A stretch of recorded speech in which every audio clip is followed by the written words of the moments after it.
great to be back here. Thank you so much for coming out. It's a great day in South Carolina. You know, I have to tell you, the General is being so humble because he doesn't tell you that he has an amazing record of service. General Bolduc didn't just serve in Afghanistan once. He didn't serve in Afghanistan twice. He did 10 tours to Afghanistan. He's a true patriot. America stands on your shoulders, General. We thank you so much. And even after retiring from the military, now he's a law enforcement officer. That's the heart of a soldier. It's always about service and sacrifice. And boy, let me tell you, we got a lot of rotten tomatoes up in D.C., but you've got a really good one in Ralph Norman. He fights the good fight. He's a freedom fighter. He makes sure that he calls out the political bureaucracy every single time. Ralph, thank you for what you do. Thank you for fighting us, and thank you for being here. We appreciate it. So, you know, the first thing I want to do is acknowledge our friends back in the back that are protesting. You know, I want to remind everybody that whether it was General Bolduc, whether it's my husband, or whether it's any of those members in the military, they sacrifice every day for their right to be able to do that. So y'all can keep on doing that. We're going to keep on talking. So I want to talk about all that we did together. Let me take you back to when I first became governor. We had 11% unemployment. We had thousands of people on welfare. And South Carolina was the butt of the jokes. And what did we do? We rallied. We got together and we said, we're going to make a difference. And from that, by the time I left, we were building planes with Boeing. We were building more BMWs than any place in the world. We brought in Mercedes-Benz. We brought in Volvo, 5 international tire companies, and they were referring to us as the beast of the Southeast, which I love. We moved that 11% unemployment down to 4%. We moved 35,000 people from welfare to work. We passed tort reform, pension reform. We built up our coffers. We cut our taxes. We paid down our debt. But we also acknowledged some truths. We said, if you've got to show a picture ID to buy Sudafed, if you've got to show a picture ID to get on a plane, you should have to show picture ID to protect the integrity of the election process. We passed voter ID in South Carolina. We passed the toughest illegal immigration law in the country. President Obama sued us over it, and we won. And then we held all our politicians to account. I required all of them to start showing their votes on the record instead of hiding them by voice votes behind in back rooms. We made them start showing their income so all of you could see who was paying them. We vetoed $500 million worth of pet projects because we didn't think taxpayers needed to be paying for that. We showed respect for South Carolina dollars. So we got a lot done. But now you look at where we are, and you look at the fact that we're $34 trillion in debt. We're having to borrow money just to make our interest payments. China owns some of that debt. For the first time, we're paying more in interest payments than we are in our defense budget. You know who notices that? Russia, China, and Iran.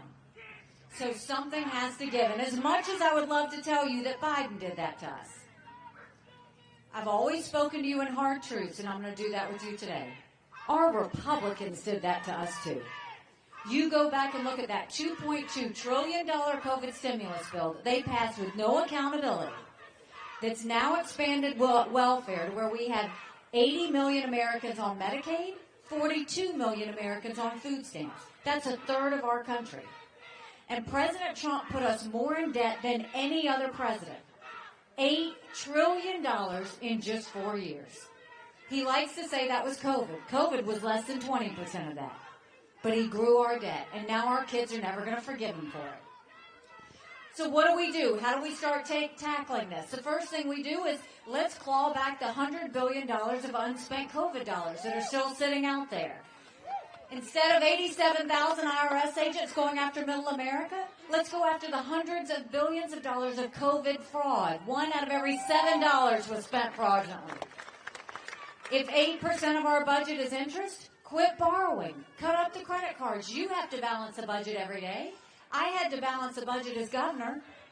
Why is Congress the only group that refuses to balance a budget? We'll stop the spending, we'll stop the borrowing, we'll eliminate their pet projects, and I'll veto any spending bill that doesn't take us back to pre-COVID levels. That will save us trillions. Then we're going to take as many federal programs as we can and send them down to the state level. That will dramatically reduce the size of the federal government, but it will empower people on the ground. Think education, think healthcare, think welfare, think mental health. If we cut the strings and sent those dollars down, we can customize that for the state so it really goes to you making the decisions rather than Washington bureaucrats. And then we want to open up the middle class. We're watching the rich get richer and the poor get poorer. So we're going to cut taxes on the middle class and simplify the brackets. We're going to eliminate the federal gas and diesel tax in this country. And we're going to make small business tax cuts permanent. They made corporate tax cuts permanent, but they made small business tax cuts temporary. Small businesses are the heartbeat of our economy. We need to start acting like it. And you know, Congress just has one job, and that's to make sure that they give us a budget on time to pay for government. Do you know Congress has only given us a budget on time 4 times in 40 years? 4 times in 40 years. You know what I say about that? When I'm president, Congress doesn't give us a budget on time, they don't get paid. Period. And don't you think it's finally time we had term limits in Washington, D.C.? Don't you think we need to have mental competency tests for anyone over the age of 75? And let me say this. I'm not being disrespectful when I say that. We all know 75-year-olds that can run circles around us. And then we know Joe Biden. Congress has become the most privileged nursing home in the country. We can't play with this. We need to know that they're at the top of their game. These are people making decisions on the future of our economy. These are people making decisions on our national security. We can't play games with that. And then let's talk about the border. I never thought we would see this in the United States of America. 8.5 million illegal immigrants have come to that border. We had more fentanyl cross the border last year that would kill every single American.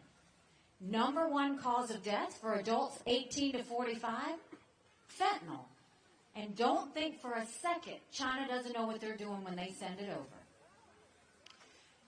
And if I told you, and we all did it together, when we passed the toughest illegal immigration law in the country, we made a difference. And so what I want to do is take what we did in South Carolina and go national with it. We'll do a national E-Verify program where every business has to prove that the people they hire are in this country legally. We will defund sanctuary cities once and for all. No more safe havens in America. We'll put 25,000 Border Patrol and ICE agents on the ground and let them do their job. We will go back to the Remain in Mexico policy so that no one even steps foot on U.S. soil. And instead of catch and release, we'll go to catch and deport. That is what will stop what's happening on the border. And you go and you look at what happened with the border bill last week. This is the part that's wrong with the border bill. First of all, it strengthened asylum laws, which we need to do. 3 million illegal immigrants came across the border under the Trump administration because we didn't have strong enough asylum laws. We need to do that. But it didn't have the Remain in Mexico policy. And it had a 5,000 person threshold. We don't even want a 1 person threshold. But the problem is, Congress needs to go in a room and figure it out. They need to pass a strong bill and not leave D.C. until they get the job done. The other side is, Trump went and told Congress not to pass anything until after the election. We can't wait 1 more day for them to secure that border. America's acting like it's September 10th. We better remember what September 12th felt like. We need a strong border bill, no more excuses. And then growing up in Bamberg, South Carolina, my parents always taught me, you take care of those who take care of you. I'm going to ask you if we're taking care of those who take care of us. Right now in America, over 35,000 of our veterans are homeless. 1 in 3 suffers from PTSD or thoughts of suicide. We lose 22 heroes a day to suicide. If a veteran needs a doctor's appointment at the VA, on average, takes 29 days. Why 29 days? Because on the 30th day, they can go to the doctor or hospital of their choice. So midway through the 29 days, they get a call to reschedule, and the clock starts all over again. It's shameful how we treat our veterans. Now, I'm the proud wife of a combat veteran who served in Afghanistan. Michael was deployed while I was governor, and when he came back home to us, that was a lot of prayers answered. But that was the easy part. When we got home, life got hard. Michael couldn't hear loud noises. He couldn't be in crowds. Life had passed him by for the year that he was gone, and the transition was tough. We can't just love our men and women when they're gone. We got to love them when they come back home, too. Let's do more than just the 2-week transition. Let's give them telehealth so that we can get the mental health care we need right when they need it. Let's make sure they can go to the doctor or hospital of their choice. They've earned that right. And I think the best way we take care of VA health care, I think every member of Congress should have to get their health care from the VA, and you watch how fast that gets fixed. It'll be the best health care you've ever seen. Now let's talk about national security. The world is on fire, literally. You've got a war in Europe. You've got a war in the Middle East. You've got North Korea testing intercontinental ballistic missiles capable of hitting the U.S. We've got China on the march. And make no mistake, none of that would have happened had we not had that debacle in Afghanistan. The idea that Michael and his military brothers and sisters who served there had to watch us leave Bagram Air Force Base in the middle of the night without telling our allies who stood shoulder to shoulder with us for decades because we asked them to be there. Think about what that told our friends. More importantly, think about what that said to our enemies. And now you've got a situation where Donald Trump goes and says in Conway at his town hall, gets unhinged when he goes off the teleprompter, and goes and says that he won't defend any NATO countries who aren't pulling their weight in NATO, that he'll let Putin get them. But he steps down further and he says, not only that, I will encourage Putin to go invade our allies if they're not pulling their weight. Now that's incredibly dangerous. And the reason that's dangerous is because NATO has been a 75-year success story. And the idea that Trump sided with a thug who 500,000 people have been wounded and killed because he's invaded Ukraine. The idea that Trump sided with a dictator who kills his political opponents. The idea that he sided with a tyrant who arrests American journalists and holds them hostage.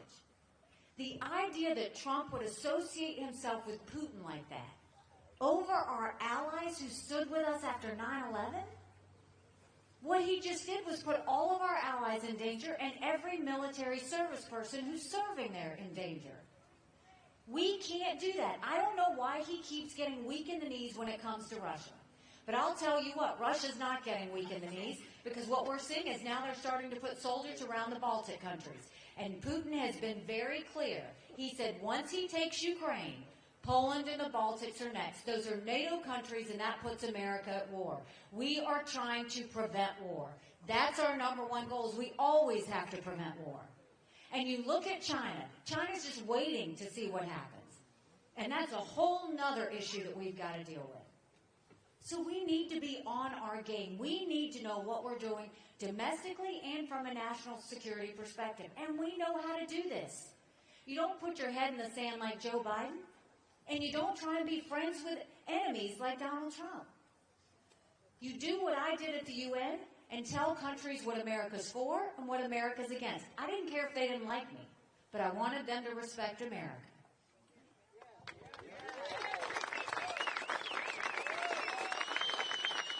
So now we're faced with a choice. You have a choice of, do we want to go with more of the same, or do we want something different? More of the same is not just Joe Biden. More of the same is Donald Trump.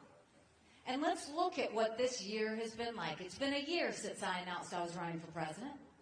We had 14 candidates in the race. We've defeated a dozen of the fellas. I just got one more fella I got to catch up to. They didn't give us a chance. We had 2% going into Iowa. We finished with 20%. We went to New Hampshire. They said we were 30 points down. We came out with 43%. And Donald Trump was so upset we got the 43% that if you saw him on stage that night, he was totally unhinged. He literally kept talking about revenge and my dress. Then the next day he went and he said, anybody that supports her is barred permanently from MAGA. Now think about that. If you're running for the President of the United States, your job is to bring people in. It's about addition. It's not pushing people out of your club. But we had a little fun with that. We sold some T-shirts that said barred permanently. We sold over 20,000 T-shirts when that happened. The next day, he goes and tries to push the RNC to name him the presumptive nominee. No, we don't anoint kings in America. South Carolinians deserve the right to vote, as do all the other states after that. That's what we do. That's how we elect our president, is through a voting process. We need to let that happen. Then he lost one court case, then he lost another court case. And through all of that, all he did was rant about how he was a victim. You know, what bothers me about what he did after New Hampshire, or what bothers me about what's happened after these court cases, is at no point has he ever talked about the American people. He's not talked about the fact that we're $34 trillion in debt. He's not talking about the fact that only 31% of 8th graders in our country are proficient in reading. He's not talking about an open border that's out of control. He's not talking about the lawlessness in our cities. And he's certainly not talking about the wars around the world. All he's doing is talking about himself. And we can't have that. And not only that, you're all here because you want to see the country move in a good direction.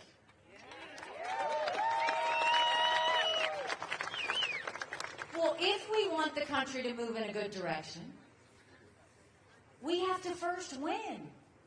You can't do anything if we don't win. And you look at the situation of where we are. Over 70% of Americans say they don't want Trump or Biden in a rematch. Over 59% of Americans have said Donald Trump's too old and Joe Biden's too old to be president.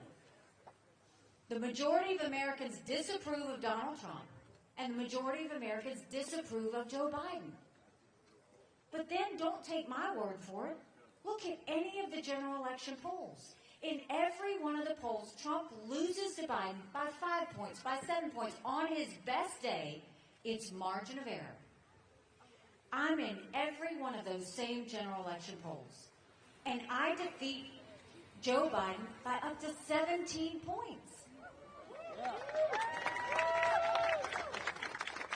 That's bigger than a presidency. That's House, that's Senate, that's governors, that's school board.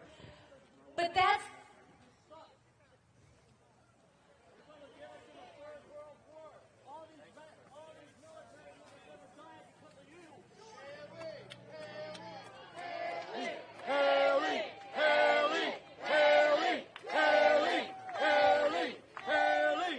If we win by double digits, think about that for a second. That's going into D.C. with a mandate to stop the wasteful spending and get our economy back on track. That's a mandate to get our kids reading again and go back to the basics in education. That's a mandate to secure our borders with no more excuses. That's a mandate to bring law and order back to our cities. And that's a mandate for a strong America where we prevent wars that we can all be proud of. Don't you want that? Because we can have that. And let me tell you this, we will have a female president of the United States. The hard truth is, it's either going to be me or it's going to be Kamala Harris. Because Donald Trump can't win. And we have to win. That's the biggest thing. He lost it for us in 2018. He lost it for us in 2020. He lost it for us in 2022. But look at last week. He lost another court case on immunity. Now he's going to be named Citizen Trump.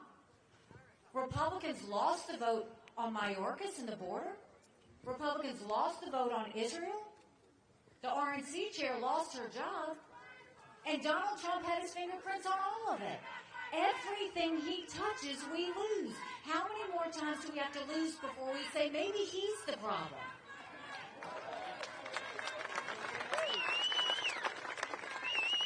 And then I was looking at a commercial the other day.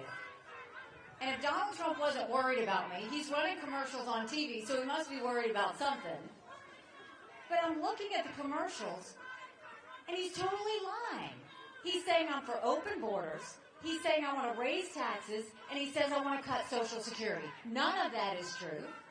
But you know, I was thinking, if he's going to lie about me, I'm going to tell you the truth about him. We should ask him why in 2018 as president, he proposed a 25-cent per gallon tax increase, gas tax increase. We should ask him why with Social Security, why when he leaves office, he's going to allow every member to have a 24% cut in their Social Security benefits. Why is that okay? Why is he raising taxes on every American family? Because he wants to put tariffs on every product that comes into the United States, from strollers to appliances. Every American family would have to pay $2,800 more a year. That's not what you do to fix an economy. That's not how we do things. That's the truth about him. Not only that, if you've got to lie to win, you don't deserve to win, period.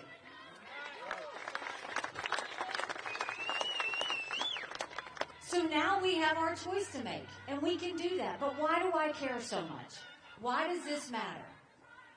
We have to go back to the real sacrifices. 7 months ago, I dropped Michael off for another year-long deployment.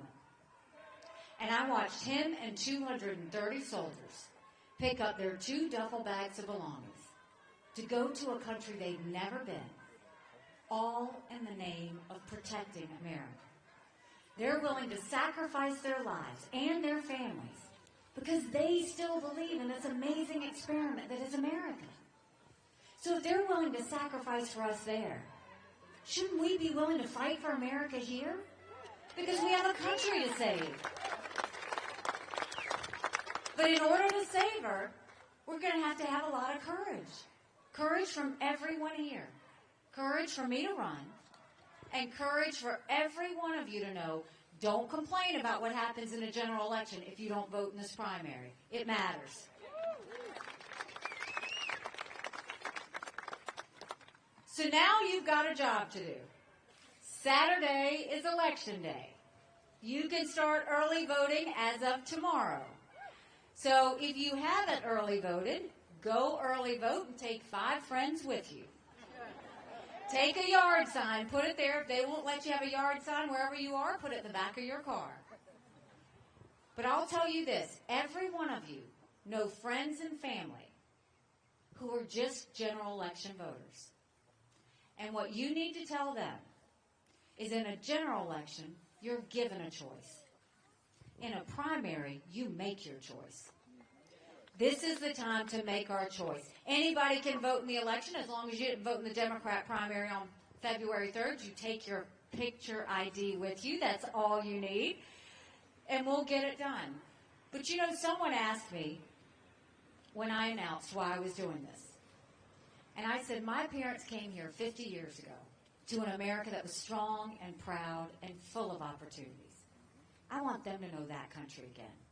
I'm doing this for Michael and his military brothers and sisters. They need to know their sacrifice matters. They need to know that we love our country. I'm doing this for my daughter who just got married, and I saw how hard it was for her and her husband to buy a home.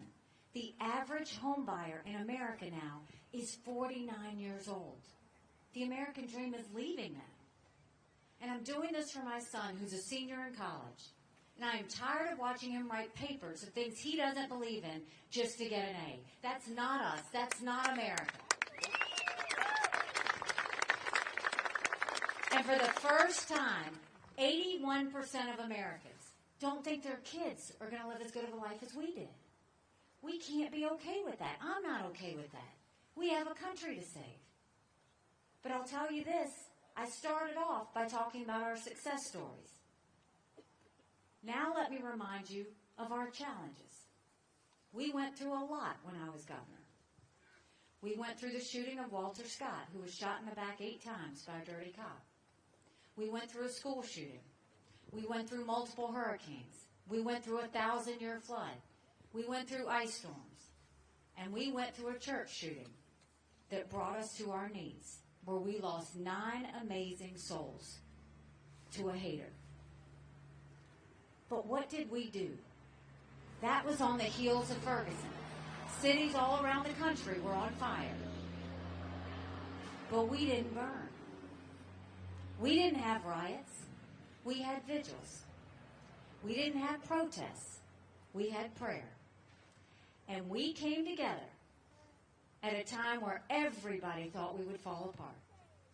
And the reason we came together is because the tone at the top matters. When we brought down a divisive symbol that had been dividing our state for a long time, I didn't judge either side. I didn't say who was good or who was bad or who was right or who was wrong, because that's not what leaders do, and that's who our leaders are now today. They're doing that. Instead, a leader's supposed to bring out the best in people and get them to see the way forward.